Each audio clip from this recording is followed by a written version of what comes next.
Hello dear students, आज हम chapter 14 में एज्यूम मीन मेथड सीखेंगे और उसके द्वारा मीन निकालेंगे। कल्पित माध्य विधि।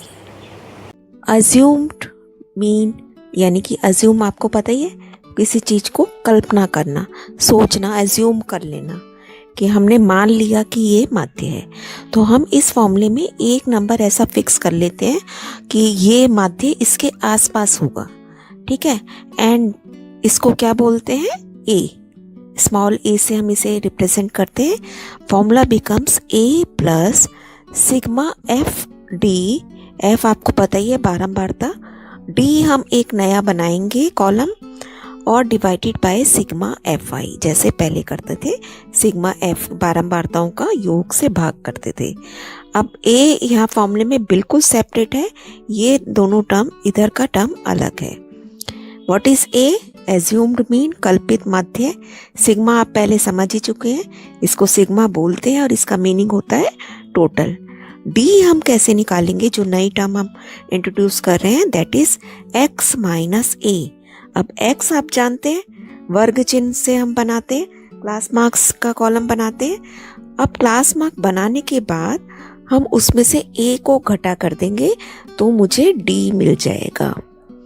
और बेटा ये ए हम हमेशा वर्ग चिन्ह के कॉलम में से ही एज्यूम करते हैं। वर्ग चिन्ह का हम कॉलम बनाएंगे और उसमें से कोई एक ऐसा बीच का नंबर मान लेंगे कि ये ए है। Always it will be chosen from class marks, ध्यान रखना है। अब क्वेश्चन करते हैं। ये क्वेश्चन है हमारा वर्कशीट का फर्स्ट क्वेश्चन। ये हमें दो चीज़ें दे रखी है, क्लास और बारंबारता। अब आप सबसे पहले x निकाल लेंगे अपना वर्ग चिन्ह का कॉलम। देखिए 0 और 10 के बीच में 5, फिर 10-10 का गैप है, 15, 25, 35, 45, ठीक है। अब इसमें से मुझे एक नंबर ऐसा मान लेना है जिसको मैं ए बोलूँगी, तो जो ऑलमोस्ट हम बीच का नंबर ऐसा सपोज कर लेते हैं। So let 25 be equal to A. इसको मैंने अपना सर्कल कर लिया, स्क्वायर बना लिया कि भाई ये मुझे पता चल जाए कि इसको मैंने ए माना है। नेक्स्ट अब आप एक कॉलम एक्स्ट्रा बनाएंगे, D is equal to X minus A, यानी कि इसको एक्स में से ही मानना है और एक्स में से ही घटाकर डी निकलेगा। हर एक एक्स की टर्म में से आप इस जो आपने ए माना है उसको हम साइड बाय साइड माइनस करते जाएंगे 1 बाय 1। तो देखिए 5 घटा 25, पहला कॉलम क्या बनेगा? 5 घटा 25 बराबर घटा 20। ध्यान रखना है बड़ी टर्म के साथ घटा का साइन है, so it is -20। Next time 15 minus 25, so it is -10। अगला क्या आएगा? 25 घटा 25 0 हो गया। फिर 35 घटा 25 10 हो गया। 45 माइनस 25 20 हो गया। अब उसके बाद आपको बताइए नेक्स्ट कॉलम एफ डी। जैसे एफ एक्स निकालते थे, अब एफ को डी से गुणा करना है, ठीक है। तो 12 को घटा 20 से क्या आ गया? घटा 240। नेक्स्ट 28 इंटू -10, माइनस का आएगा साइन और डिजिट के नीचे डिजिट, ये आपको पता ही है अब तो, है ना। नाउ 32 इंटू 0 इज 0, फिर 250, फिर 260। अब हमें क्या करना है बेटा? एफ डी का टोटल करना है और एफ का टोटल करना है। अब जब आप एफ डी का टोटल करोगे, आप देख रहे हो कि ये दोनों टर्म्स तो नेगेटिव हैं, है ना, और ये दोनों प्लस हैं, तो ये प्लस में जमा होंगी, ये माइनस में।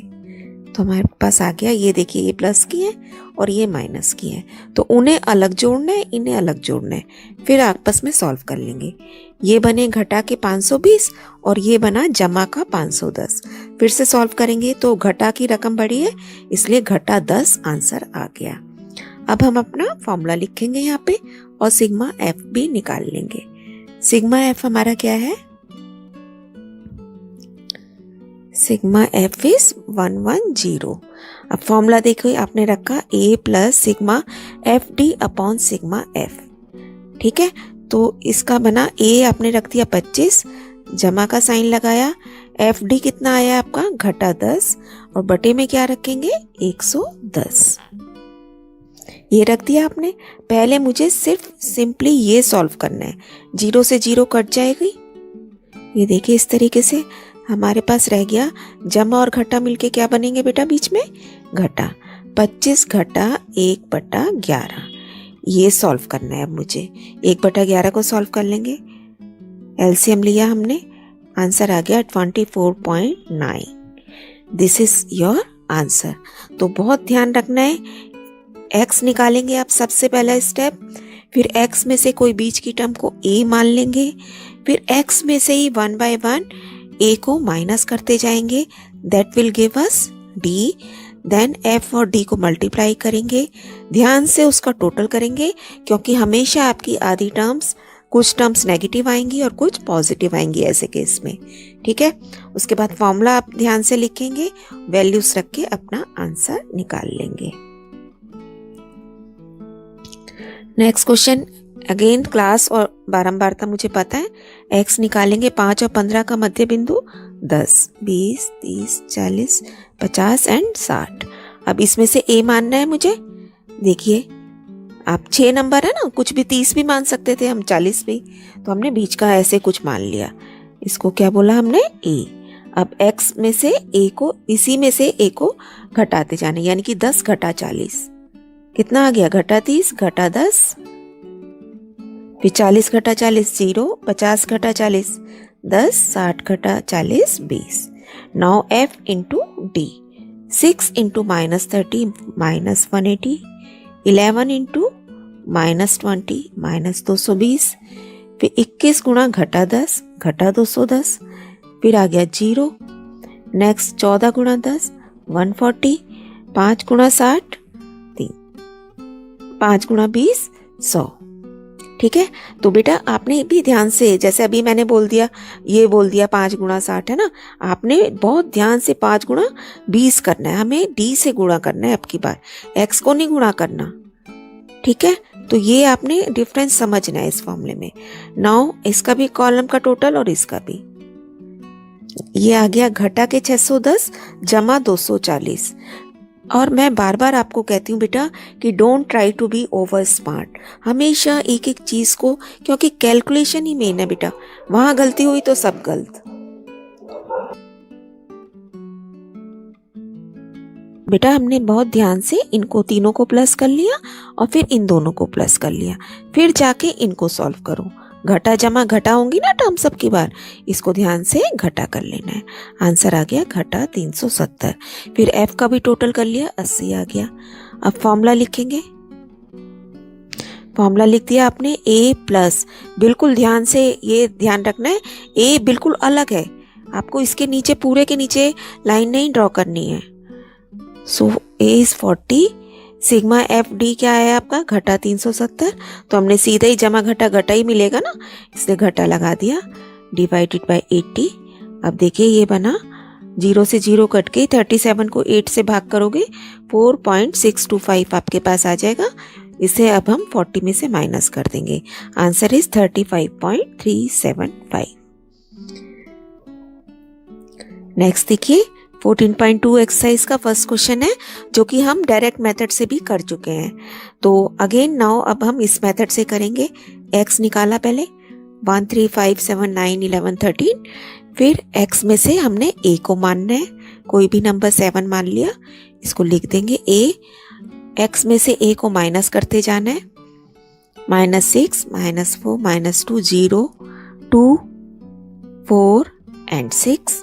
Now f into d, ध्यान से f into d, so it is -6 -8 -2 0 12 8 and 18, ठीक है। अब इसको फिर से टोटल करेंगे ध्यान से, तो घटा के कितने हो गए, घटा के 16 और इधर से जमा 38, आंसर आ गया 22 इधर और ये 20, यहाँ वैल्यूज पुट करेंगे। 7 + 1.1, आंसर इज 8.1। आपको याद भी होगा हमने वहां पे भी यही आंसर निकाला था। नेक्स्ट एक ट्राई दिस का क्वेश्चन मैं आपको करा रही हूँ। Again follow the same steps. x निकाल लिया, x में से a मान लिया, उसको माइनस करते गए, गुणा किया FD को, समझ आ गया है आपको, और अब आप इजीली इसे कर सकते हैं। सो इसलिए मैं जल्दी से कर रही हूँ इसे। Answer becomes 211। ठीक है, तो जो कल्पित माध्य होता है ना बेटा, और जो हमारा एक्चुअल माध्य आता है, वो ऑलमोस्ट हम कहते हैं कि इसके बराबर है, इसलिए पहले ही मैंने एज्यूम कर लिया कि ये कहीं इसके आसपास होगा। ठीक है, और अब जो इसका सेकंड क्वेश्चन है, ये आप अपने आप करेंगे और इसका आंसर भेजेंगे मेरे पास। और बेटा वन मोर थिंग, कि जहां तक नहीं कहा जाता माध्य, या तो इसकी आप बहुत अच्छे से प्रैक्टिस कर लीजिए, क्योंकि इसमें हमारी कैलकुलेशन थोड़ी इजी हो जाती है। अदरवाइज बिना कोई कहे ना, तो आप डायरेक्ट मेथड की ही इतनी अच्छे से प्रैक्टिस कर लो, क्योंकि क्वेश्चन एक ही आएगा अगर आएगा तो। और अगर मिसिंग फ्रीक्वेंसी होती है तो भी हम डायरेक्ट मेथड से ही निकालते हैं। तो इसलिए प्रैक्टिस उस मेथड की अच्छे से कर लो। और अगर ये आपको अच्छे से आ जाता है और कहा जाता है तो अप्लाई करना ही करना है। ठीक है, तो जनरली हम डायरेक्ट मेथड को ज़्यादा यूज़ करते हैं। That is totally up to you कि आप उसके कितना प्रैक्टिस करते हैं। अगर हमें स्पेशली कह दिया जाता है कि भाई इस मेथड को यूज़ करो, एज्यूम मीन मेथड को, तब तो आपके पास कोई ऑप्शन ही नहीं है ना, तब हमें यही मेथड करना है। आने आपको दोनों मेथड चाहिए। अगर कुछ नहीं कहा जाता तो आप जिसमें आपकी अच्छी मास्टरी है, और डायरेक्ट मेथड तो करना ही करना है, क्योंकि वो मिसिंग फ्रिक्वेंसी में हमें यूज़ करना ही होता है। ठीक है, तो आई थिंक आप समझ गए हैं व्हाट आई वांट टू से, एंड कीप ऑन लर्निंग बेटा। Stay blessed, stay safe.